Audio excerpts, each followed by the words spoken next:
All right, there is a shocker coming in from Bareilly, where in fact Maulana addressing a rally in fact says that don't provoke us. Now he is conveying this to quote unquote Hindu brothers as well as the government. One day the anger of my youth will burst and they will take law into their hand, and then you, my Hindu brothers, won't find a space in India. They disrespect Quran, they disrespect Prophet, they are misbehaving with our girls. All sorts of bizarre statements that are being made by this particular Maulvi, who in fact has made these statements while addressing a gathering of over 20,000. This is in fact a Dharam Sansad, or a response to the Dharam Sansad that is being seen. Let's listen into what has been said.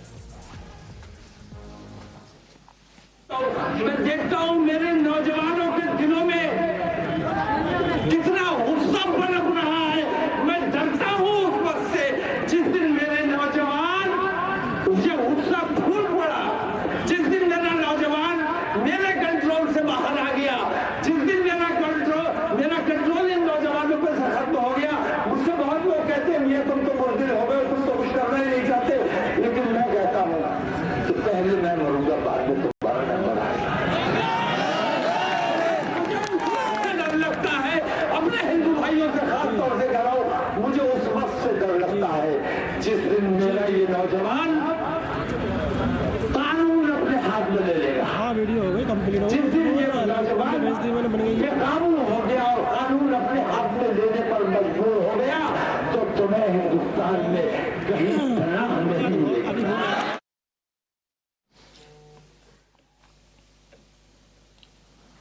Let's take this across to Amir. Amir, you know, the fact is on this channel we have criticized those who have made extremely provocative statements at Dharam Sansads in both Haridwar as well as Raipur. Now, judging by the tone and tenor of these statements, this individual too, this Maulana, is making extremely controversial statements, because what does he really mean by coming out and saying that if they don't respect or do not provoke us, because my Hindu brothers will then not find a space in India. Now, this is an equally shocking comment to make. Well, Madhav, Tauqir Raza from Bareilly happens to be a religious leader of the Sunni Barelvi sect, and he also is the leader of a political party called Ittihad-e-Millat Council. Now, this party has had very little influence, not just in Bareilly, but across the state of Uttar Pradesh. And why Maulana Tauqir Raza is making this pitch, is making such controversial statements, is evident because, you know, elections 2022 are around the corner. There is very little attention that his party has got from other bigger parties and regional parties. There are no alliances that have been sought with the Ittihad-e-Millat Council. So it is quite clear that this is definitely a political pitch being raised by Maulana Tauqir Raza to get some support, to polarize the people, the voters ahead of the coming elections, because he hasn't really spoken in this tone over the last several years. In fact, he had a pact with Samajwadi Party earlier and made it good with the Samajwadi Party, was also a part of the government between 2012 and 17, but he pulled away from the government sometime in 2016, and ever since he's been trying to make some political space for himself. Therefore, it is quite clear that all such statements, controversial statements coming from him, should be seen in the light of the coming elections. But yes, this is very serious, because he seems to be playing with fire, you know, arousing and provoking the Muslim youth to join him in condemning in the terms that he wants of the Haridwar hate speeches. While it is a fact that every right-thinking citizen and also media across you know, different channels and news groups have actually condemned these hate speeches that came in from Haridwar, and in fact action has also been initiated against the organizers there. But for him to be making such statements is definitely very, very unfortunate, and perhaps the Bareilly district administration should be taking some serious action against him, because this was something that he had declared much before. Okay, stay with us, Ahmed. Let's also go right across to Rahul Shishankar, editor-in-chief, who's joining us on the broadcast. Rahul, this is absolutely shocking. While the Dharam Sansads, of course, have to be condemned, hate being spread from any side is equally condemnable. Absolutely, Madhav. This is inexcusable. Let me tell you that Maulana Taqi Raza Khan was once, of course, supported by the Samajwadi Party, was also an ally of the Congress. He runs a political party himself, and it is quite clear that this is a massive provocation. Remember, there were 20 lakh, these are the reports, 20 lakh Muslims in attendance there listening. And what is he saying? He's saying that, look, if we are constantly pushed to the wall, then God forbid, we will respond. And all these young people who are listening to me are already telling me that I'm ineffective, that I am too old. And when I move on, then there is no saying what they will do. And when they rise up, then Hindus, you better watch out, because you will be completely, you won't have a place to hide. Now, viewers, this really is a massive provocation. Instead of actually counseling the youth there and trying to lower their or contain or manage their expectations, what do we have? We have this gentleman, this individual, who is a supposedly responsible politician, whipping up frenzy, whipping up mob frenzy. And this is very, very dangerous, and it is just as dangerous or just as inflammatory as what we saw at the Dharam Sansad. Now, I just want to draw your attention to the reaction we saw after the Dharam Sansad. All political parties, a huge number of so-called intellectuals, so-called activists, so-called avowed secularists came out and wrote letters, not just to the president, but to other constitutional authorities, calling for action, saying that India is becoming a culture where saffron supremacy is beginning to run riot, is beginning to eat at our democratic credentials, etc. And here, of course, you have complete silence. This is a conspiracy of silence. No one is speaking out. No one is writing agitated letters calling for action. You have complete free run. This individual, at least as far as I am concerned, has not been booked as yet. That's the little knowledge that we have right now. I want to go across to Amir. Amir, any action been contemplated against this particular Maulana, who also doubles up as a politician and ally of certain very avowed secular parties? Yet, but we do believe that with the manner in which he has made these provocative statements, clearly very, very insightful, police should be taking action against the Maulana. Although it is also a matter of surprise as to why the Maulana was allowed to congregate people, specifically Muslims, in such large numbers after the Friday prayers today, because this was something that he had declared much before this happened this afternoon. He had clearly said that we are going to agitate against hate speeches that were given out in Haridwar, and therefore Amir and Madhav, let's just listen to this. Let me read out what he has said, quote unquote. He said, I want to say to the government, I want to convey to my Hindu brothers that we know how people treat our Quran. He's almost insinuating here that the Quran is disrespected in India by Hindu brothers. And this is the import of the provocation to the Muslim youth there, that your religion is under attack, your holy book is under attack, it is being dismissed. So that is one aspect of it. Then he goes on to say, we keep our patience. Every day we see how they treat our prophet, and we are crying every day. We are shedding tears of blood from our eyes. We are just controlling our anger.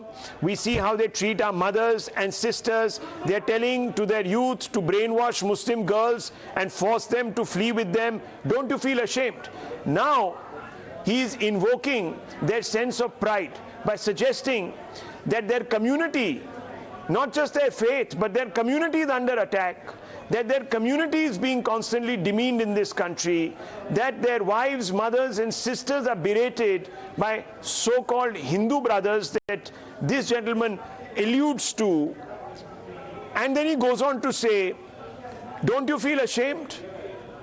Almost provoking a backlash. They are telling to their youth to brainwash Muslim girls and force them to flee with them. We are controlling our anger because we need peace. But now the barriers of our patience has broken. And he goes on to say, I'm afraid that the day I lose control over you, what will happen that day? My youth telling me, you're getting older, you can't do anything, but I want to tell you, I will die first, then you. I want to tell Hindus, I'm afraid one day that my youth will take law into their hands, then you won't find any space in India. Now this is an open declaration, just as pernicious as the one that we heard at the Dharam Sansad, an open invitation to violence against one particular community. But the double standards, the silence is loud. The double standards, Madhav, are obvious, and one has to begin to ask certain questions. Why is there a greater allowance under the law for one set of individuals who belong to the majority community and quite another to provocateurs or genre provocateurs from the other community? That's the fundamental question. Madhav. Well, absolutely, Rahul. You know, one question that has to be asked is that can people be allowed to get away by saying absolute untruths or even half-truths? Where is it that the Quran has been disrespected in this country? You know, where is it that women have been disrespected belonging to one particular faith in terms of what he is alleging? Also, of course, a question of brainwashing our girls' mind. Where are such things happening? One has to come out and justify such wild allegations if one is saying so. Let's first listen in once again, Rahul as well as Amir, please stay with us, to what has been said by this Maulana. मैं देखता हूं मेरे नौजवानों के दिलों में कितना गुस्सा पनप रहा है। मैं डरता हूं उस वक्त से जिस दिन मेरे नौजवान मुझे गुस्सा फूल पड़ा, जिस दिन मेरा नौजवान मेरे कंट्रोल से बाहर आ गया, जिस दिन मेरा कंट्रोल इन नौजवानों पर से खत्म हो गया। मुझसे बहुत लोग कहते हैं ये तुम तो बुज़दिल हो गए, तुम तो कुछ करना ही नहीं चाहते, लेकिन मैं कहता हूं कि पहले मैं मरूंगा, बाद में तुम्हारा नंबर आएगा। डर लगता है अपने हिंदू भाइयों से, खास तौर से कह रहा हूं, मुझे उस वक्त से डर लगता है जिस दिन मेरा ये नौजवान कानून अपने हाथ में ले लेगा। वीडियो हो गई कंप्लीट हो, जिस दिन ये नौजवान ये कानून हो गया और कानून अपने हाथ में लेने पर मजबूर हो गया, तो तुम्हें हिंदुस्तान में कहीं पनाह नहीं मिलेगी। Gaurav Bhatia, Mr. Bhatia, a provocative speech being made by a frontline politician in Uttar Pradesh, someone that has been called respectable by the likes of Delhi Chief Minister Arvind Kejriwal, has shared a stage with the Congress, has allied with the Congress, had the backing of the Congress, had also had a loose tacit alliance with the Samajwadi Party, has come out and issued a dire threat to the Hindu community. Your reaction on this? My first reaction would be of prime concern, and I would, with some responsibility, like to state, because all the viewers are also watching Times Now with concern, that such venom-spewing snakes who try to incite people, who try to vitiate the peaceful atmosphere of the state, will not be spared. And the rightful place for such people is behind bars, so that they cannot divide our society on the basis of religion or caste.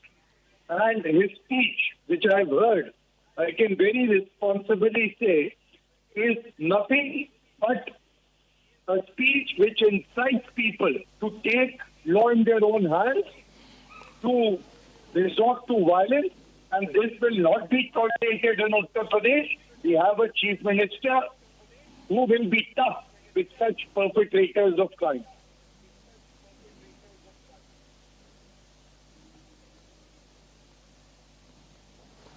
All right, Gaurav Bhatia, in fact, at this point of time also, what is the action that will be taken against individuals making such kind of baseless statements? He's saying that Quran is being disrespected, so on and so forth.